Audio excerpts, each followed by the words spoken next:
E aí galera, beleza? Aqui quem fala é o Davi, sou do Vida Pura e esse é o 10º episódio da série 119, A Rota da Obediência. Vamos que vamos!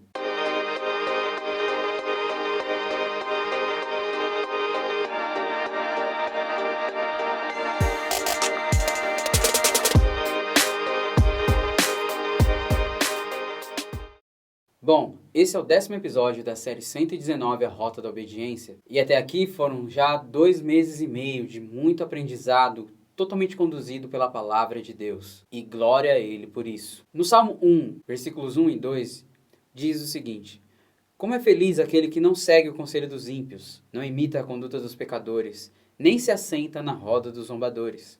Ao contrário, sua satisfação está na lei do Senhor, e nessa lei medita dia e noite. E é esse estilo de vida que o autor do Salmo 119 almejava viver, e que também desejava convidar os leitores a viver quando escreveu o Salmo em formato de acróstico, iniciando as frases de cada bloco de 8 versos do Salmo com cada uma das letras do alfabeto hebraico, desenvolvendo assim um sistema de memorização e assimilação prática do texto mais dinâmico, que resultaria em uma aplicação de obediência verdadeira em quem lesse e meditasse no texto. No episódio anterior, nós vimos que essa obediência verdadeira é a marca daqueles que estão trilhando a trajetória do verdadeiro arrependimento, a trajetória de retorno em direção a Deus. E o episódio se concluiu nos versículos 69 ao 72 com um momento de reflexão e meditação do salmista, a partir da nova ótica de vida que está sendo desenvolvida por Deus nele com o arrependimento, em que ele observa o estilo de vida daqueles que ainda o perseguem e também o seu atual estilo de vida, fazendo um comparativo entre eles. E que ele chega à conclusão de que a vida dos seus perseguidores é marcada por arrogância, mentira e maledicência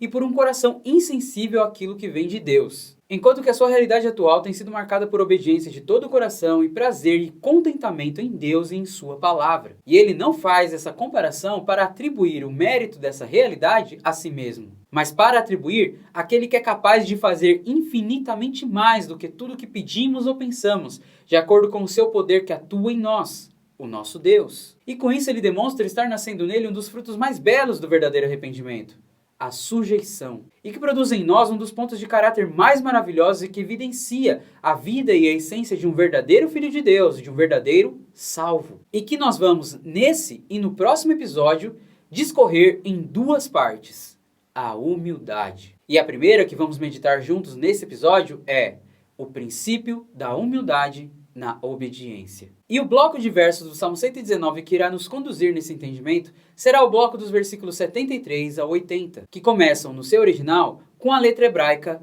Yod, e que mostra a sequência dessa meditação do salmista, onde ele continua a observar diante de Deus todas essas coisas que têm acontecido em seu ser, a partir do que Deus tem feito nele. E o texto diz o seguinte: As tuas mãos me fizeram e me formaram. Dá-me entendimento para aprender os teus mandamentos. Quando os que têm temor de ti me virem, se alegrarão, pois na tua palavra depositei a minha esperança. Sei, Senhor, que as tuas ordenanças são justas, e que por tua fidelidade me castigaste. Seja o teu amor o meu consolo, conforme a tua promessa ao teu servo. Alcance-me a tua misericórdia, para que eu tenha vida, porque a tua lei é o meu prazer. Sejam humilhados os arrogantes, pois me prejudicaram sem motivo, mas eu meditarei nos teus preceitos. Venham apoiar-me aqueles que te temem, aqueles que entendem os teus estatutos. Seja o meu coração íntegro para com os teus decretos, para que eu não seja humilhado. No Salmo 138, dos versículos 6 a 8, Davi diz o seguinte: Embora esteja nas alturas, o Senhor olha para os humildes, e de longe reconhece os arrogantes. Ainda que eu passe por angústias, tu me preservas a vida da ira dos meus inimigos. Estendes a tua mão direita e me livras. O Senhor cumprirá o seu propósito para comigo. Teu amor, Senhor, permanece para sempre. Não abandones as obras das tuas mãos. E em Isaías 66, versículo 2 diz: Não foram as minhas mãos que fizeram todas essas coisas? E por isso vieram a existir? Pergunta o Senhor. A este eu estimo, a humilde e contrito de espírito, que treme diante da minha palavra. E o salmista, compartilhando dessas verdades, no versículo 73, clama a Deus por entendimento, para que possa aprender a palavra de Deus, pois reconhece ser ele mesmo uma obra das mãos de Deus. Reconhecendo cheio de temor e tremor a soberania e o senhorio de Deus sobre a sua vida. E é justamente essa postura e a essência de caráter humilde que agradam o coração de Deus. Assim como também, na mesma medida, o contrário disso é detestável diante de Deus. Olha o que Deus diz nos versículos 3 e 4 de Isaías 66. Mas aquele que sacrifica um boi é como quem mata um homem. Aquele que sacrifica um cordeiro é como quem quebra o pescoço de um cachorro. Aquele que faz oferta de cereal é como quem apresenta sangue de porco. E aquele que queima incenso memorial é como quem adora um ídolo. Eles escolheram seus caminhos, e suas almas têm prazer em suas práticas detestáveis. Por isso também escolherei um duro tratamento para eles, e trarei sobre eles o que eles temem. Pois eu chamei, e ninguém respondeu. Falei, e ninguém deu ouvidos. Fizeram mal diante de mim, e escolheram o que me desagrada. Sacrificar bois e cordeiros, fazer ofertas de cereal, queimar incenso memorial, eram práticas dos sacerdotes, ou seja, daqueles que serviam no templo dia e noite, e carregavam o título de intermediadores entre Deus e o povo. E Deus aqui está condenando suas atitudes. E por quê? Porque apesar de estarem nesse posto, em seu interior, em suas vidas ocultas, eles rejeitavam a submissão a Deus, se afundando em seus próprios prazeres, tocando suas vidas como se nada estivesse acontecendo. Você se identifica com isso? Você, que toca o canto na igreja, fechando os olhos, indo a êxtase, usando o seu alucinógeno espiritual, clamando por Jesus em diferentes línguas, mas que na hora da palavra, fica olhando as curvas das irmãs, fica olhando as mensagens que chegaram para você enquanto você estava brilhando em cima do palco. Vai no banheiro, fica vendo se tocou bem nos vídeos que a galera ficou gravando de você no momento do louvor. Enfim, faz tudo, menos prestar atenção e comer cada palavra que é transmitida na pregação. E depois vai para casa e vive o resto da semana como se fosse um órfão e não um filho de Deus. Afundado no vício sexual, tendo relações sexuais com a sua namorada, seja o ato todo ou até preliminares, sentindo um remorso que dura até dar vontade de novo de saciar os seus prazeres. Você que ostenta o título de pastor e faz questão de ser reconhecido por isso, mas que não faz nada além de preencher papéis e ficar comendo salgado na casa dos outros, mas não levanta um dedo para ajudar a carregar as cargas das suas ovelhas. Que prega sobre cura, milagres, prosperidade e como investir bem em finanças, enquanto as suas ovelhas estão mergulhadas na imoralidade sexual e na ignorância bíblica e teológica. Você se identifica com esse texto de Isaías? Esse texto mexe com você? Se sim, ouça a voz do Espírito Santo que fala com você hoje e se arrependa. Mas se não, saiba que você é igual a todos esses sacerdotes condenados por Deus. Sabe por quê? Porque muitos deles não se identificavam e não se arrependiam quando eram confrontados assim. Sabe por quê? Porque estavam cegos e surdos por causa de sua arrogância. Como Jesus disse em Mateus 13, versículos 14 e 15, fazendo menção ao texto de Isaías 6, 9 e 10. Nele se cumpre a profecia de Isaías. Ainda que estejam sempre ouvindo, vocês nunca entenderão. Ainda que estejam sempre vendo, jamais perceberão. Pois o coração deste povo se tornou insensível, de má vontade ouviram com seus ouvidos e fecharam seus olhos. Se assim não fosse, poderiam ver com os olhos, ouvir com os ouvidos, entender com o coração e converter-se, e eu os curaria. Paulo diz em 1 Coríntios, versículos 18 ao 31, pois a mensagem da cruz é loucura para os que estão perecendo, mas para nós, que estamos sendo salvos, é o poder de Deus. Pois está escrito, destruirei a sabedoria dos sábios e rejeitarei a inteligência dos inteligentes, fazendo menção ao texto de Isaías 29, 14. Onde está o sábio? Onde está o erudito? Onde está o questionador dessa era? Acaso não tornou Deus louca a sabedoria desse mundo? Visto que, na sabedoria de Deus, o mundo não o conheceu por meio da sabedoria humana, agradou a Deus salvar aqueles que creem por meio da loucura da pregação. Os judeus pedem sinais milagrosos, e os gregos procuram por sabedoria. Nós, porém, pregamos a Cristo crucificado, o qual, de fato, é escândalo para os judeus e loucura para os gentios. Mas para os que foram chamados, tanto judeus como gregos, Cristo é o poder de Deus e a sabedoria de Deus. Porque a loucura de Deus é mais sábia que a sabedoria humana, e a fraqueza de Deus é mais forte que a força do homem. Irmãos, pensem no que vocês eram quando foram chamados. Poucos eram sábios segundo os padrões humanos. Poucos eram poderosos. Poucos eram de nobre nascimento. Mas Deus escolheu o que para o mundo é loucura, para envergonhar os sábios. E escolheu o que para o mundo é fraqueza, para envergonhar o que é forte.